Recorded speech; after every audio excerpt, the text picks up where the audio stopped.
मंडळी नमस्कार. माधवबाग आणि यंगिस्तान प्रेझेंट्स हेल्थ टॉकच्या आजच्या चॅप्टर 1 मध्ये आपल्या सगळ्यांचं स्वागत आहे.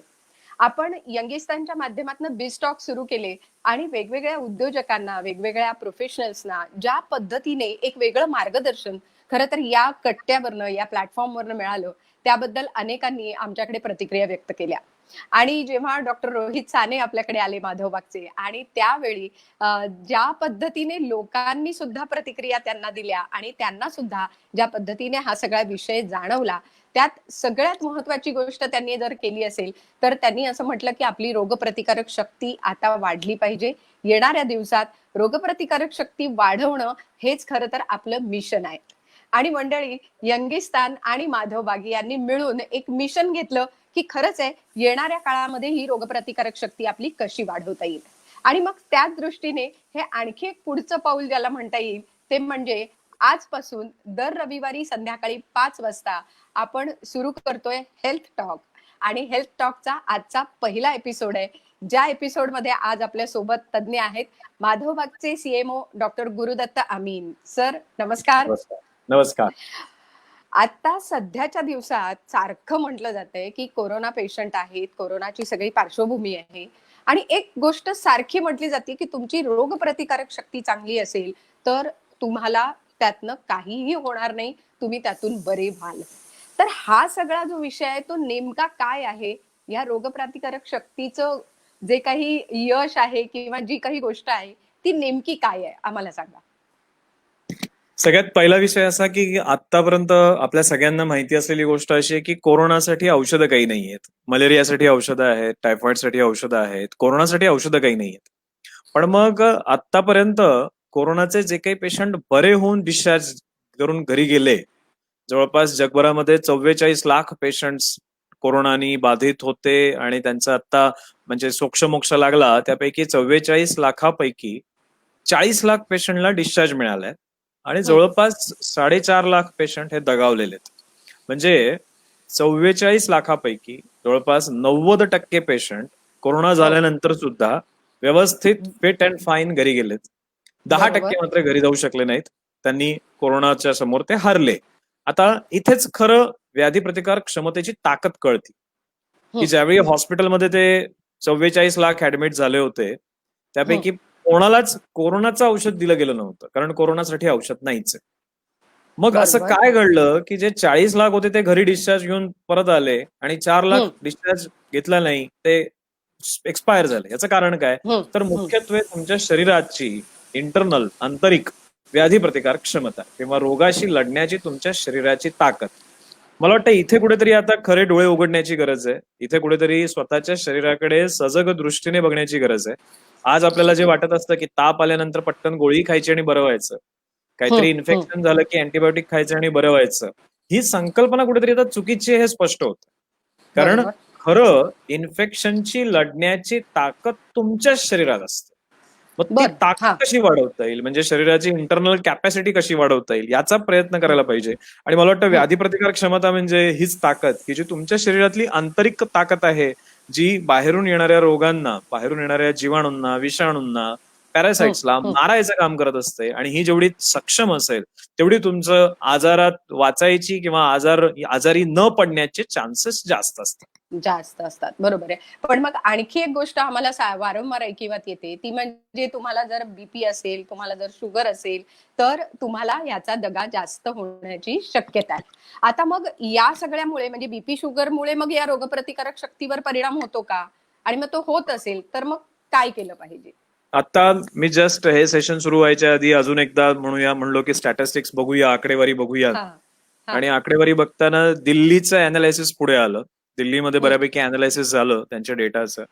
त्यातून त्यांनी एक गोष्ट सांगितली की 60 वर्षाच्या पुढचा वृद्ध ज्याला डायबिटीज, ब्लड प्रेशर नाहीये आणि 40 वर्षाच्या अलीकडचा तरुण ज्याला डायबिटीज, ब्लड प्रेशर आहे, या दोघांपैकी कोरोनामध्ये दगावण्याची शक्यता या 40च्या खालच्या व्यक्तीची जास्त आहे. असं रिसर्च मध्ये आढळलंय की 60च्या खालचे लोक भारतामध्ये जास्त जातात. याचं कारण आहे कारण डायबिटीज मध्ये आपण बऱ्यापैकी जगाची राजधानी बनून बसलेलो आहोत. हृदयरोग बरोबर. पण झपाट्याने वाढतोय. या सगळ्या एकत्रित गोष्टींचा अर्थ काय की डायबिटीज, ब्लड प्रेशर आणि फुफ्फुसांचे विकार या सगळ्या गोष्टींचा डायरेक्ट संबंध कोरोनाशी आहे. आता एका साध्या गोष्टीने तुम्हाला उदाहरण देतो की डायबिटीज करतं काय. हम्म, हम्म. आपल्या रक्तातली साखर अतिरिक्त वाढली की त्याची परिणती आपल्या शरीरातल्या पांढऱ्या पेशींच्या कामावरती होते. आपल्या शरीरामध्ये जसं देशाचं रक्षण करण्यासाठी आर्मी, नेव्ही, एअरफोर्स असते, तसं शरीराचं रक्षण करण्यासाठी व्हाईट ब्लड सेल्सचे वेगवेगळे ग्रुप्स असतात. हे सगळे ग्रुप्स रक्तातच फिरत असतात. रक्ताच्या मार्फतच सगळ्या शरीराभर त्याचं भ्रमण चालू असतं. ज्यावेळी रक्तातली साखर वाढते त्यावेळी या व्हाईट ब्लड सेल्सचं काम अफेक्ट होतं आणि प्रचंड अफेक्ट. एकदा का ते अफेक्ट झालं की इन्फेक्शनचे चान्सेस वाढले. हा सरळ साधं गणित आहे की पांढऱ्या रक्तपेशी आणि वाढलेली साखर डायरेक्ट त्याचं रिलेशन आहे. आता तुमच्यापैकी बऱ्याच जणांना असं वाटेल की डॉक्टर बरोबर. साखर वाढली कशी, मी तर रेग्युलर गोळ्या खातो, गोळ्या खाऊन साखर कंट्रोलमध्ये ठेवतो. पण तिथे एक ट्रिकी पॉइंट आहे की तुम्ही गोड खाऊन मग गोळ्या खाताय आणि साखर कंट्रोलमध्ये ठेवताय. प्रत्यक्षात काय होतंय माहितीये, ते गोड खाल्ल्यानंतर साखर तर शरीरात गेली, गोळी खाल्ल्यानंतर रक्तातली साखर कमी झाली, मान्य केलं, पण जी काही साखर खाल्ली होती ती कुठे गेली? रक्तात बरोबर. नाहीये, मान्य केलं का, कारण गोळी खाल्लीये, पण ती आता आहे कुठे? प्रत्यक्षात बरं. सत्य असं असतं की गोळ्या खाऊन ज्यावेळी तुम्ही साखर कंट्रोलमध्ये ठेवता त्यावेळी ती साखर ऍक्च्युली तुमच्याच शरीरात असते, फक्त लिव्हरमध्ये, पॅनक्रियाजमध्ये, तुमच्या चरबीच्या स्वरूपामध्ये शरीरात इकडे तिकडे साठवलेली असते. एकंदरीतच काय की तुम्ही गोळ्या खाऊन शरीरातला कचरा दाबून ठेवायचं काम करता. जी साखर बरं. खायला नाही पाहिजे होती ती साखर खाऊन मग त्याच्यावरती गोळ्या खाऊन आपण ती साखर शरीरात इतस्ततः दाबून ठेवतो. परिणामी शरीरातला आंतरिक कचरा वाढतो.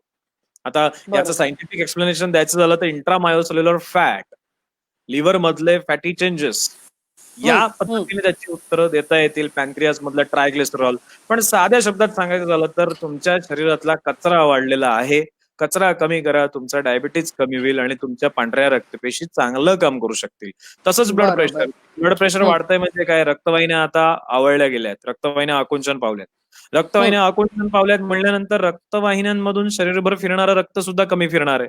रक्त बरोबर. कमी फिरलं तर तुमच्या शरीरातलं सैन्य सगळ्या शरीरभर फिरू शकणार नाही. परिणामी काय होईल, तर ज्यावेळी इन्फेक्शन होईल त्यावेळी त्यातून बाहेर येणं हे अवघडच आहे. आणि सगळ्यात महत्वाचं म्हणजे हार्ट डिसीज. आता तुम्ही जर गणित बघितलं, म्हणजे मी सगळ्यांना नेहमी सांगत असतो की हार्ट डिसीजच्या पेशंटसाठी पुढचा कालावधी प्रचंड क्रिटिकल आहे, प्रचंड क्रिटिकल. का? पहिलं कारण, हार्टच्या पेशंटला त्रास कुठला होतो, तर चालल्यानंतर दम लागण्याचा होतो. चालल्यानंतर दम लागण्याचा त्रास ज्या व्यक्तीला होतोय अशा व्यक्तीला जर कोरोना झाला तर आपल्या सगळ्यांना माहिती आहे की कोरोना लंग्सलाच अफेक्ट करतो. बरोबर. कोरोना लंग्सलाच अफेक्ट करतोय. या व्यक्तीला ऑलरेडी चालताना दम लागतोय, म्हणजे त्या व्यक्तीचं ऑक्सिजन सॅच्युरेशन ड्रॉप होऊन त्याचा त्रास वाढण्याची शक्यता प्रचंड आहे. आता जसं मगाशी मी मोने मॅडम तुम्हाला म्हणालो की मी आता सध्या रेग्युलरली कोरोना वॉर्ड मध्ये जातोय व्हिजिट द्यायला, तिकडचे पाहणी करायला. त्यातून मला एक गोष्ट स्पष्ट कळाली की जर तुमची चालण्याची ताकद कमी असेल तर कोरोना तुम्हाला मजबूत त्रास देऊ शकतो. म्हणजे व्यायाम क्षमता, एफर्ट टॉलरन्स कॅपॅसिटी जर कमी असेल तर कोरोना तुम्हाला त्रास देणार हे नक्की. म्हणून हार्ट फेल्युअर मधून पटकन बाहेर येणं गरजेचं आहे. तर अतिशय सारांशाने सांगायचं झालं तर 3 गोष्टी, डायबिटीज, ब्लड प्रेशर आणि हार्ट फेल्युअर, या 3 गोष्टींमधून बाहेर पडणं हे प्रचंड गरजेचं आहे आणि हे शक्य आहे, हे करता येऊ शकतं. ते जर झालं तर तुमची इम्युनिटी वाढेल. ते जर झालं तर हा कोरोनाच्या जो काही आता सिच्युएशन दिसते त्यामध्ये सर्व्हायव्हल रेट तुमचा वाढेल आणि मग इन्फेक्शनला घाबरण्याचं कारण नाही. कारण इन्फेक्शन मधून 90% लोक फिट अँड फाईन डिस्चार्ज घेऊन घरी गेलेत. म्हणजे आपणही झाला उद्या कोरोना तर डिस्चार्ज घेऊन घरी यायची शक्यता 90% आहे. फक्त कंडिशन आहे की आपली साखर कंट्रोलमध्ये पाहिजे, बीपी कंट्रोलमध्ये पाहिजे, हार्ट मजबूत पाहिजे, तर हे शक्य आहे. बरोबर. डॉक्टर, तुम्ही म्हणालात की साखर कंट्रोलमध्ये पाहिजे आणि मगाशी जसं उदाहरण दिलं तसं आम्हाला हेच वाटतंय की आम्ही गोळ्या खातोय म्हणजे आमची साखर कंट्रोलमध्ये आहे, म्हणजे आम्ही फिट अँड फाईन आहोत. पण तसं प्रत्यक्षात नाहीये, हे आता तुम्ही सांगितलं त्याच्यावर लक्षात आलं. पण मग आयुर्वेद याला काही उपचार सांगतं का? म्हणजे आयुर्वेद, पंचकर्म, नेहमीच आयुर्वेदामध्ये आहार विहार याला महत्व आहेच, तर त्या सगळ्या दृष्टीने आयुर्वेदाकडे मग याचं योग्य उत्तर आहे का, आणि मग ते काय आहे? बघा, एक 2 गोष्टी आहेत त्याच्यामध्ये. आयुर्वेदाकडे उत्तर आहे का आणि ॲलोपॅथीचं जग काय म्हणतंय. मी आयुर्वेदाकडे जातच नाही, कारण आयुर्वेद आपल्याला कळणार नाही आता मी सांगून, कारण वात पित्त कफ आपल्याला माहित नाही. म्हणून मी आयुर्वेदातून तुम्हाला एक्सप्लेन करायला जातच नाही. ऍलोपॅथीच्या शास्त्रानुसार आपण त्याला एक्सप्लेन करायचा प्रयत्न करू. ऍलोपॅथीच्या शास्त्रानुसार टाईप 2 डायबिटीज हा तुमच्या शरीरामध्ये चरबी अतिरिक्त साठल्यामुळे होणारा डायबिटीज आहे. आता चरबी अतिरिक्त साठल्यामुळे होणारा जो डायबिटीज आहे त्याची ट्रीटमेंट आपण इन्शुलिन आणि औषध गोळ्यांनी करतोय.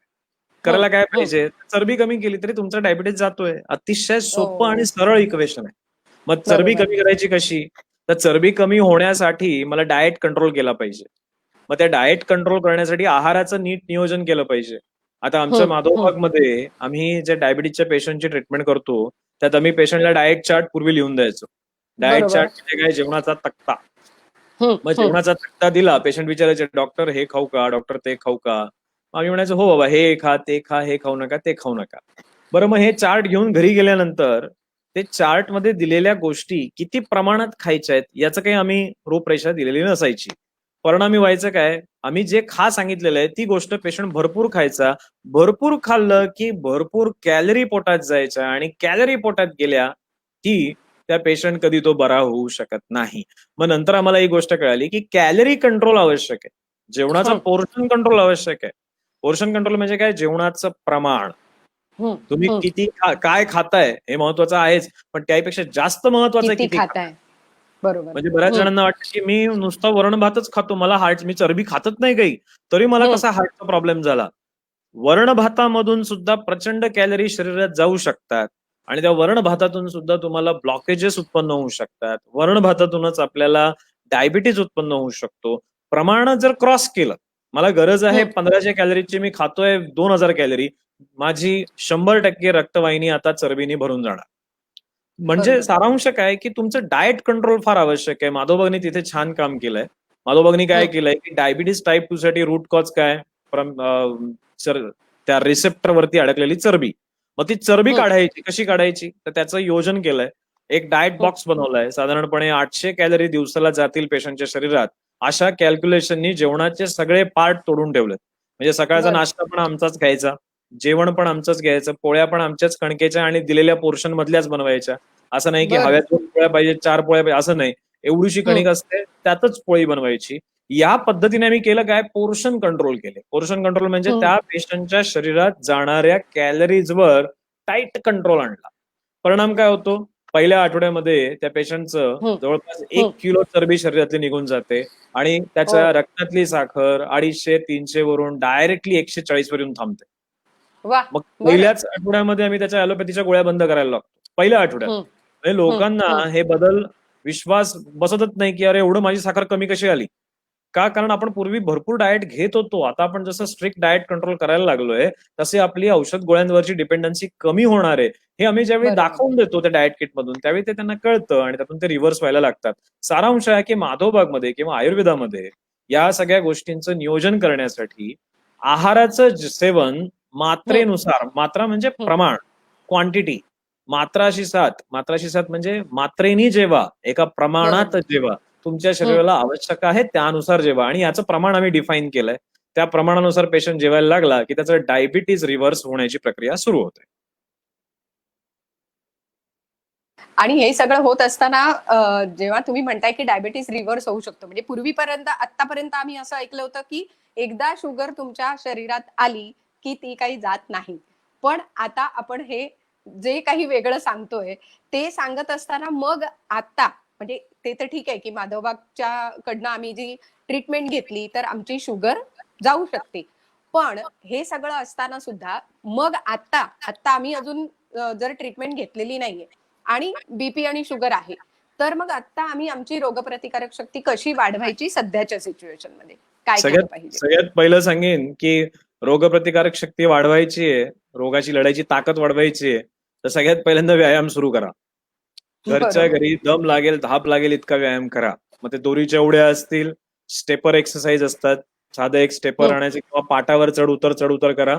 एक 100 वेळा पाटावर चढ उतर केलं तरी सुद्धा खूप व्यायाम होतो, दम लागतो, धाप लागतो. त्याच्या बरोबरीने सूर्यनमस्कार घाला. सूर्यनमस्कार घरच्या घरी घालता येतात छोट्याशा जागेमध्ये.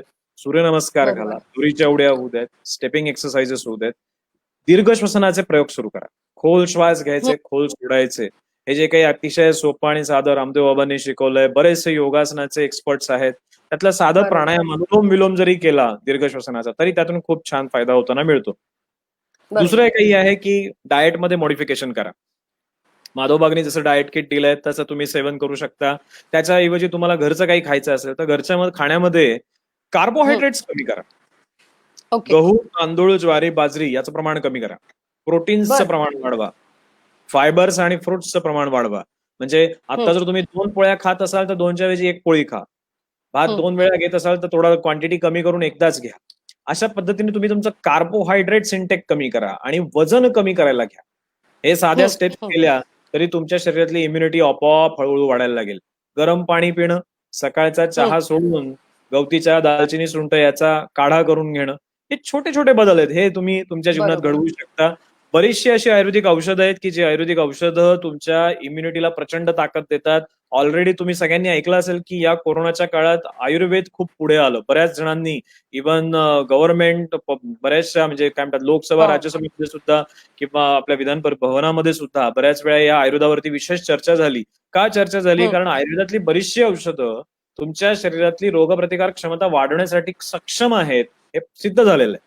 माधवबागकडे सुद्धा असं एक आमच्या पेशंटसाठी आम्ही तयार केलंय की ज्या ज्या पेशंटला आमचे हार्ट फेल्युअरचे पेशंट आहेत, आम्हाला माहिती आहे की ज्यांच्यामध्ये हृदयाची कार्यक्षमता कमी आहे, त्याची ट्रीटमेंट आता चालू आहे. आम्ही लगेच त्या पेशंटला हे इम्युनिटीचं किट बनवलंय, ते किट चालू करतो. डायबिटीजचा पेशंट आहे, लगेच आम्ही इम्युनिटी किट चालू करतो. का चालू करतो? कारण त्या इम्युनिटी किट मधूनच शेवटी तुमची व्याधी प्रतिकार क्षमता वाढवणार आहे. म्हणजे फक्त औषधानेच माझी ताकद वाढेल आणि प्रचंड सुपरमॅन होईल असं कोणी अपेक्षा करणं चुकीचं आहे.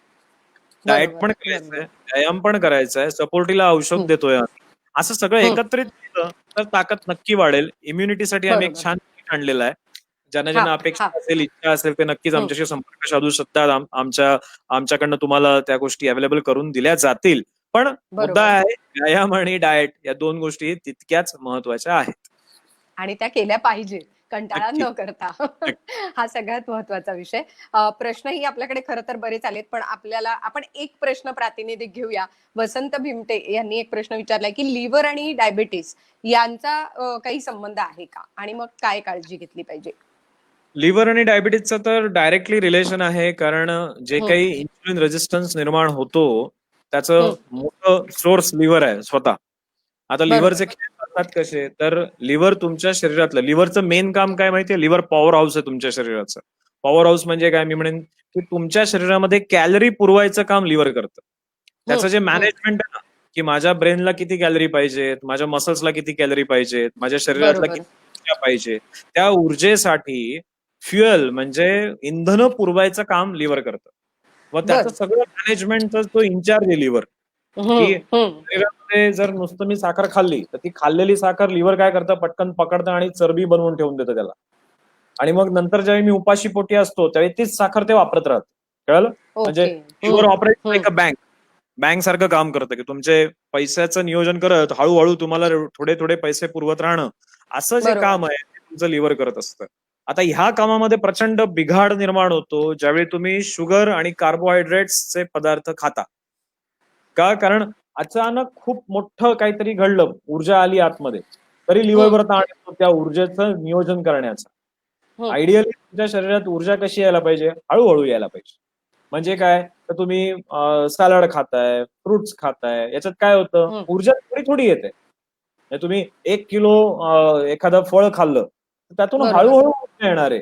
तेच तुम्ही चॉकलेट खाल्लं तर पटकन साखर रक्तात येणार आहे. ती पटकन साखर रक्तात आली की त्याचा ताण यकृतावरती येतो. त्या यकृताचं इन्फ्लमेशनची प्रक्रिया सुरू होते. मग त्यात चरबी साठायला लागते. असे विचित्र परिणाम यकृतावरती होतात. त्यामुळे यकृताचा आणि डायबिटीसचा प्रचंड जवळचा संबंध आहे. रिसर्च असं सांगतं की डायबिटीसच्या पेशंटमध्ये यकृतामध्ये, लिव्हरमध्ये प्रचंड मोठ्या प्रमाणावर फॅटी इन्फिल्ट्रेशन होतं. म्हणजे फॅट जाऊन अडकतं. जोपर्यंत फॅट्स काढत नाही तोपर्यंत डायबिटीस रिव्हर्स होऊ शकत नाही. डायबिटीस रिव्हर्स करायचं असेल तर यकृतातला चरबी रिकामी करणं गरजेचं आहे. तो चरबीचा साठा, तो कचरा काढून टाकणं गरजेचं आहे. तो कचरा काढून टाकला की प्रॉब्लेम सॉल्व्ह. म्हणजे डायबिटीस आणि लिव्हर फार जवळचं आहे. निश्चितच फार जवळचं आहे. नक्कीच. आणि मला असं वाटतं की या सगळ्या गोष्टी लक्षात घेऊन आता डायबिटीस जाईल कसा आपल्या शरीरातनं याच्याकडे सगळ्यांनी खरं तर लक्ष दिलं पाहिजे. शिवाय माधव बागने एक रोगप्रतिकारक शक्ती आपली नेमकी किती आहे याच्यासाठी सुद्धा मला वाटतं एक ऍप बनवलंय. त्याच्याबद्दल सुद्धा जर आपल्याला सांगता आलं तर ती रोगप्रतिकारक शक्ती आपल्याला मोजता येते का, आणि मग त्याप्रमाणे आपण कशा प्रकारे ट्रीटमेंट करावी, तर त्याबद्दल जाता जाता आम्हाला थोडस सांगा. रोगप्रतिकारक शक्ती ही शरीरामध्ये उत्पन्न होणाऱ्या वेगवेगळ्या लक्षणांवरती अवलंबून आहे. हा. म्हणजे माझ्या शरीरातल्या सगळ्या पेशी आता ऍक्टिव्हेट आहेत किंवा छान हॅपी आहेत, याचं पहिलं उदाहरण काय, मला फ्रेश वाटत असतं, मला थकवा येतो, मी हा कायम काय म्हणूया आपण फटिग्ड असतो. असा जर माणूस असेल तर नक्कीच इम्युनिटी आपली ड्रॉप आहे. मला सारखे सारखे इन्फेक्शन्स होत आहेत, इम्युनिटी ड्रॉप आहे. म्हणजे कळतंय ना की बरेच जण आहेत बरोबर. की पावसात भिजून आला, धो पावसात भिजून आला तरी काही सर्दी खोकला काही नसतो. हो तर हो काही लोक आहेत की ज्यांना थोडंसं काहीतरी पाऊस पाणी डोक्यावर पडलं की छान छान शिंका चालू होतात, सर्दी हो, चालू किंवा होते, हवा नुसती बदलली तरी सुद्धा तो परिणाम लगेच होणारी अनेक तरी परिणाम मंडळी आहेत. होतात. आता हा परिणाम बरोबर. होतोय म्हणजे काय, की तुमचं शरीर हम्म, त्या परिणामाला टॉलरेट नाही करू शकत, फेस नाही करू शकत. हम्म, हम्म, ते हम्म. फेस नाही करू शकत आहे म्हणजे इम्युनिटी ड्रॉप आहे. तर त्या माधवबागचं जे ऍप आहे किंवा जे आपण बरोबर. इम्युनिटीचं चेकअप करून देतो, त्याच्यावरून तुम्हाला या सगळ्या या जे काही एक्सप्रेशन्स आहेत इम्युनिटीचे, तुमच्या व्याधी प्रतिकार क्षमतेचे जे काही हे बाह्य दर्श लक्षणं आहेत, या लक्षणांचा अभ्यास करून तुम्हाला सांगता येऊ शकतं आम्हाला की तुमची इम्युनिटी काय लेवलची आहे. जर इम्युनिटी हम्म, कमी असेल तर परत मी जे उपाययोजना सांगितल्या, व्यायाम, बरोबर. डाएट आणि औषधी, या सगळ्यांचा एकत्रित फायदा करू शकता आणि त्यातून तुमची इम्युनिटी नक्की वाढवू शकता. माधवबागच्या औषधांमध्ये बरीचशी अशी एसएमपी पावडर आहे, त्यानंतर हा. गुडिलॅक्स नावाचं एक औषध आहे. ही जी काही औषधं आहेत ती खूप सुंदर औषध आहेत की जी तुमच्या बरोबर. शरीरामध्ये तुमच्या पांढऱ्या रक्तपेशींचं काम सुधारायला खूप मदत करतात. टिनोस्पोरा हम्म, कॉर्डिफोलिया नावाचं एक औषध आहे, त्यानंतर माधवप्राश नावाचं एक औषध आहे. आता तुम्हाला माहितीये हम्म. कोविड वॉर्डमध्ये प्रत्येक पेशंटला हा काय औषध दिलं जात आहे? हा हा. प्रत्येक पेशंटला व्हिटॅमिन सी दिलं जातं. बरोबर. हम्म. आता हे व्हिटॅमिन सी सिंथेटिक आहे. बरोबर. त्याच्याऐवजी जर तुम्ही व्हिटॅमिन सी नॅचरल वापरलं, जे च्यवनप्राश हम्म. मधून मिळतं, तर तुमच्या बरोबर. रक्तवाहिन्यांवरती आणि तुमच्या ताकदीवरती ओव्हरऑल किंवा व्याधी प्रतिकार क्षमतेवरती प्रचंड फायदा होणार आहे. मग त्यासाठी बरोबर. माधवप्राश नावाचं एक औषध आपल्याकडे आहे, ज्याचं हम्म. सेवन जर केलं तर नक्कीच आपली इम्युनिटी वाढू शकते. जवळपास 80 पट जास्त व्हिटॅमिन सी त्याच्यामध्ये आहे आणि त्यातून वा. खूप चांगल्या पद्धतीने तुमची इम्युनिटी वाढते. आता आयुषनी पण गाईडलाईन सांगितल्या आहेत की च्यवनप्राशचं सेवन केलं पाहिजे. त्याच बरोबर. धर्तीवर माधवबागचं एक माधवप्राश नावाचं औषध आहे, जे खूप छान बरोबर. पद्धतीने तुमची इम्युनिटी बूस्ट करू शकतं. तर हे इम्युनिटी बुस्टिंगसाठी माधवप्राश, गुडिलॅक्स, त्याच्यामध्ये टिनोस्पोरा कॉर्डिफोलिया आहे आणि एसएमपी पावडर ही बेसिकली आपण पेशंटला देत असतो. मी जसं मगाशी सांगितलं की आम्ही ते बरोबर. किट डेव्हलप केलंय.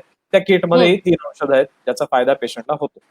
बरोबर आहे. आणि मला असं वाटतं की यंगिस्तानच्या सगळ्या जे टॉकर्स आहेत, म्हणजे बिस्टॉक मध्ये जे जे आपले टॉकर्स आलेले आहेत, त्यांना माधव बागने हे इम्युनिटी बुस्टर किट जे आहे ते भेट म्हणून दिलेलं आहे. त्यामुळे मुद्दा हाच आहे की त्यांची रोगप्रतिकारक शक्ती वाढली तर ते ज्या पद्धतीने एक लीड करतायत, त्यांचा बिझनेस लीड करतायत, त्या पद्धतीने त्यांच्या सगळ्या बरोबरच्या मंडळींची सुद्धा रोगप्रतिकारक शक्ती अधिक वाढेल आणि त्यांचा जो लीडर आहे तो अधिक सक्षम व्हावा, हा खरं तर त्यामागचा हेतू आहे. रोगप्रतिकारक शक्ती वाढवण्याची जी लिंक आहे ती मी आपल्या सगळ्या प्रेक्षकांना नक्की सांगू शकते की आपल्या कमेंट बॉक्समध्ये आपण ती लिंक दिलेली आहे. त्या लिंकवर तुम्ही क्लिक केलं की तुमची रोगप्रतिकारक शक्ती तुम्हाला पडताळून पाहता येईल. त्याच्यामुळे त्या लिंकवर, आणि बरं हे सगळं फ्री आहे, यासाठी कोणत्याही प्रकारचे पैसे आपल्याला द्यायचे नाहीयेत. हे सगळ्यात महत्वाची गोष्ट आहे आणि माधव बागने ही गोष्ट आपल्यासाठी खास केलेली आहे. मला वाटतं आजच्या हेल्थ टॉक मध्ये आपण रोगप्रतिकारक शक्तीविषयी जितकं म्हणून सांगता येईल शक्य आहे तितकं डॉक्टर गुरुदत्त सरांनी आपल्याला सांगितलेलं आहे. सर, या कार्यक्रमात तुम्ही सहभागी झालात त्याबद्दल खूप खूप धन्यवाद. आणि तुम्ही सांगितलेल्या सगळ्या गोष्टी जर बारकाईने आपण लक्षात ठेवल्या तर आपली रोगप्रतिकारक शक्ती नक्की वाढेल आणि आपला त्याच्याकडे एक सजग दृष्टिकोन तरी नक्की निर्माण होईल. Thank you very much. खूप खूप धन्यवाद. ओके, धन्यवाद.